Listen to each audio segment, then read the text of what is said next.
Can you make real cannoli on a carnivore diet? Today we're turning simple dairy ingredients into crisp cannoli shells, then filling them with a smooth, velvety center. They're rich, satisfying, and surprisingly simple to make with just a handful of ingredients.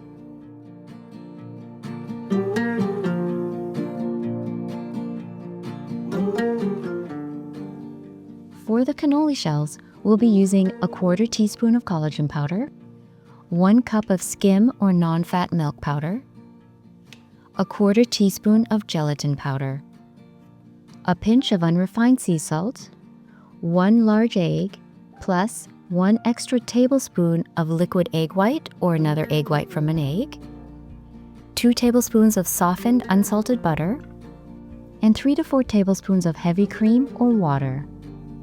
And for the filling, we'll be using 2 cups of mascarpone cheese or cream cheese, 1 cup of heavy cream, and for flex carnivores, you can add 2 tablespoons of raw honey or another sweetener of your choice, and half a teaspoon of vanilla extract. For the shells, we'll be using a Pizzelle Maker.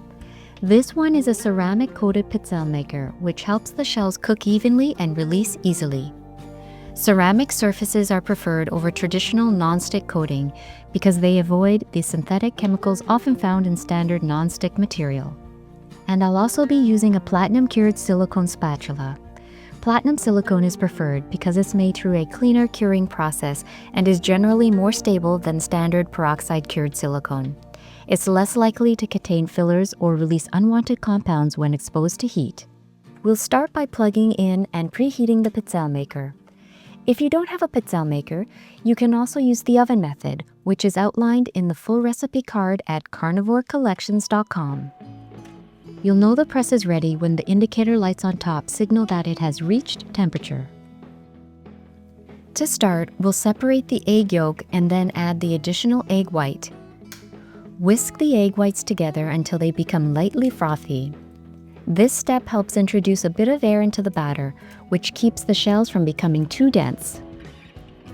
When I first started experimenting with these shells, I realized that even a small step like this can make a noticeable difference in the final texture. The frothiness helps the batter spread more evenly over the Pizzelle press and creates a lighter, more delicate shell. It's one of those little details that doesn't take much extra time, but really improves the outcome.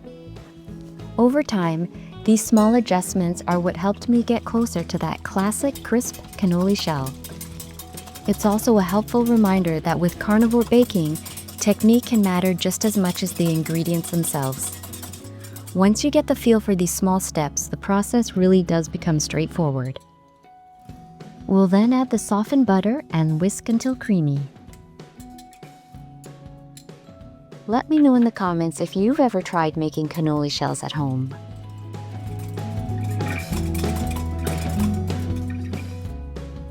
At this point, we'll add the egg yolk into the mixture and blend well.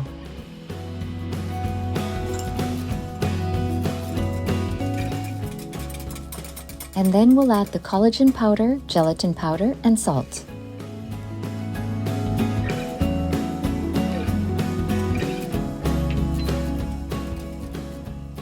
And now it's time to add the skim or non-fat milk powder.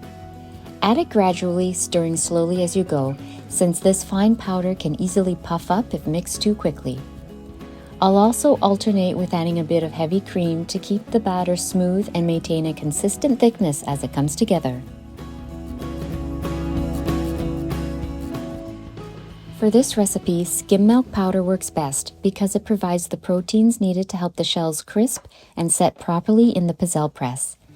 Unlike whole milk powder, it contains very little fat, which allows the batter to form a light, delicate structure as it cooks.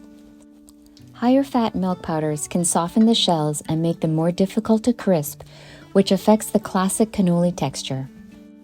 Using skim milk powder helps the shells bake up thin, firm, and nicely crisped once cooled. It's a small detail, but it plays an important role in achieving that traditional cannoli bite.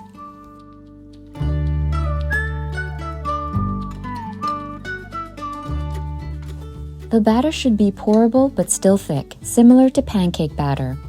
If needed, add a small amount of additional heavy cream to reach that consistency. You want the batter to spread easily in the Pizzelle Maker while still holding enough body to form a thin, delicate shell. Now that the Pizzelle press is fully warmed, it's time to make the shells. This unit has two 4-inch segments. Scoop about 1.5 tablespoons of batter into the center of each segment and close the lid. Allow the shells to cook for 45 to 60 seconds, or until the edges begin to turn lightly golden. Cooking time can vary slightly depending on the press, so keep an eye on the color to avoid overbrowning.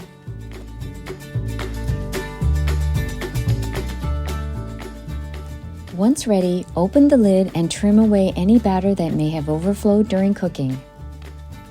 Do you already have a Pizzelle press at home?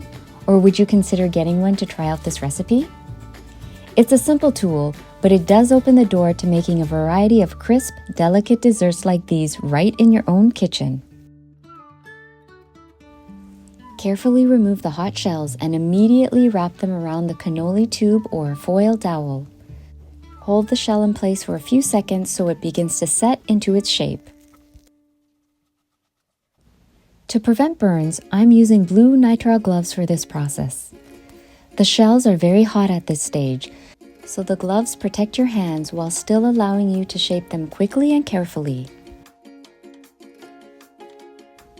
Once set, gently slide it off the tube and place it aside to cool completely.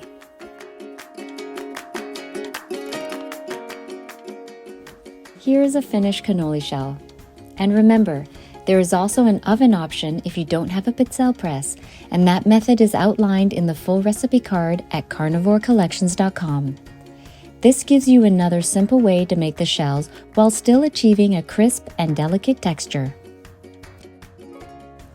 The key is baking them thin enough so that they can still be shaped while warm.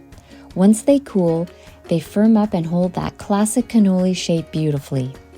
It's a flexible approach that makes this recipe accessible even if you don't have specialty equipment. And now let's move on to the filling. We'll begin by whipping the heavy cream until stiff peaks form. I like to start the mixer on low speed for a few seconds and then gradually increase it to medium. This helps the cream incorporate air evenly and prevents it from splashing at the start.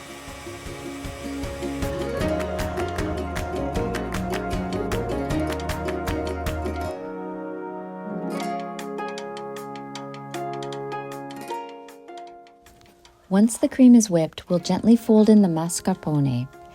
Folding helps keep the mixture light and airy while still blending all the ingredients smoothly. Continue mixing until everything is fully incorporated and the filling becomes smooth and creamy. Be careful not to overmix, as this can cause the whipped cream to lose volume. The goal is a filling that is rich and velvety but still light enough to pipe easily into the shells. Now that the shells are fully cooled and the filling is chilled and transferred to a piping bag, we're ready to assemble the cannoli. Pipe the filling gently into both ends until the center is fully filled. Working from both sides helps ensure the filling reaches the middle without breaking the delicate shell. Once filled, you can see how the creamy center contrasts nicely with the crisp shell. This is where the cannoli really starts to take on that classic bakery-style look. It's a simple step, but it brings the whole dessert together beautifully.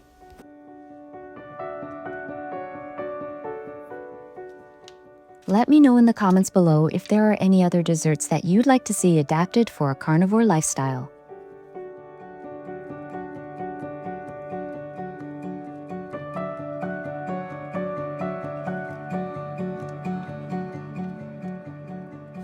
As the platter begins to fill, you'll start to see that classic cannoli presentation come together. Once all the shells are filled, we can move on to adding a simple finishing touch to complete the dessert. At this stage, the cannoli can be served just as they are, or you can add a light garnish if you like.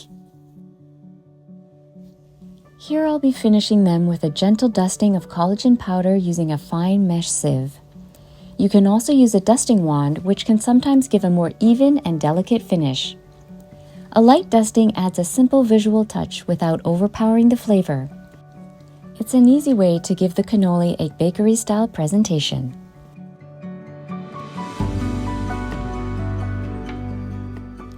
Here are the finished carnivore cannoli. The shells are light and crisp, and the mascarpone filling adds a smooth, creamy center. It's a simple way to recreate a dessert that's classic using carnivore-friendly ingredients.